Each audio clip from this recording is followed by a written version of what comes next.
Offer. Walton fridge কিনে পেতে পারেন 20 লক্ষ টাকা। রয়েছে কোটি কোটি টাকার নিশ্চিত উপহার।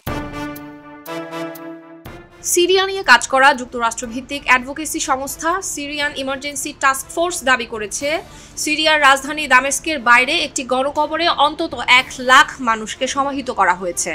এদের সবাইকে ক্ষমতাচ্যুত প্রেসিডেন্ট বাশার আল আসাদের সাবেক সরকারের আমলে হত্যা করা হয়েছিল। বার্তা সংস্থা রয়টার্সের প্রতিবেদন থেকে এসব তথ্য জানা গিয়েছে, যদিও রয়টার্স এই দাবির সত্যতা নিশ্চিত করতে পারেনি।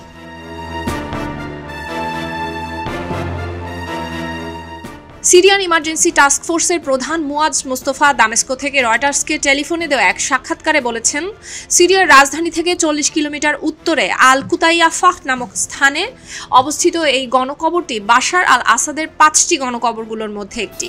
মোস্তফা বিগত কয়েক বছর ধরে কাজ করে এই গণকবরগুলো চিহ্নিত করেছেন। মুয়াজ মোস্তফা বলেছেন, 1 লাখ মানুষের এই সংখ্যাটি সবচেয়ে কম অনুমান, অর্থাৎ মুস্তফার দাবি অনুসারে এই সংখ্যা আরও বেশি হতে পারে।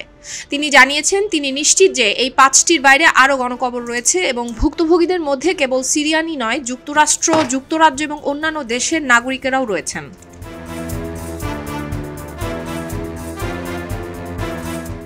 সিরিয়ায় 2011 সালে আরব বসন্তের ঢেউ শুরু হবার পর থেকে আসাদের শাসনের বিরুদ্ধে বিক্ষোভ দমন পুরোপুরি গৃহযুদ্ধে রূপ নেয়। এরপর থেকে কয়েক লাখ সিরিয়ান নিহত হয়েছেন বলে ধারণা করা হয়। বাশার আল আসাদ এবং তার পিতা হাফিজ আল আসাদ মিলে সিরিয়ায় 54 বছর ধরে শাসন করেছেন। তাদের বিরুদ্ধে ব্যাপক বিচার বহির্ভূত হত্যাকাণ্ডের অভিযোগ রয়েছে।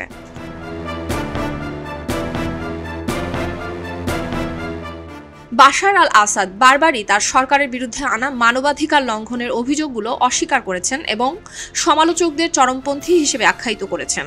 সিরিয়ার জাতিসংঘ দূত কোসাই আল দাহাক তাৎক্ষণিকভাবে কোনো মন্তব্য করেননি। তিনি গত সপ্তাহে সাংবাদিকদের জানিয়েছেন, তিনি নতুন কর্তৃপক্ষের নির্দেশনার জন্য অপেক্ষা করছেন এবং সিরিয়ার জনগণের জন্য কাজ চালিয়ে যেতে প্রস্তুত।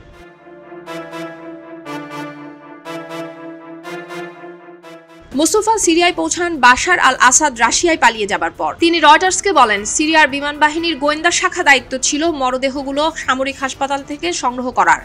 এরপর সেগুলো বিভিন্ন গোয়েন্দা শাখায় পাঠানো হতো এবং পরে গণকবরে দিয়ে দেয়া হতো। তিনি জানান, মরদেহগুলো দামেস্কের পৌর কর্তৃপক্ষের মাধ্যমে গণকবরে পাঠানো হতো। সেখানকার কর্মীরা লাশবাহী ফ্রিজিং কারের ভেতর থেকে সেগুলো নামানোর কাজে সাহায্য করত। মুস্তফা আরও বলেন, যারা এসব গণকবরে কাজ করেছেন আমরা তাদের সাথে কথা বলতে সক্ষম হয়েছি। আমরা তাদেরকে পালিয়ে যেতেও অনেক ক্ষেত্রে সাহায্য করেছি, তাদের সঙ্গে কথা বলেছি। তিনি বলেন, অনেক বুলডোজার চালক জানিয়েছে তারা কর্তৃপক্ষের নির্দেশ অনুযায়ী মরদেহগুলো গর্তে নামানোর আগে অনেকগুলো লাশকে স্তূপ করে চাপ দিয়ে সংকুচিত করে নিয়ে তারপরে মাটি চাপা দিতেন। সুলতানা দিনা, খবরের কাগজ।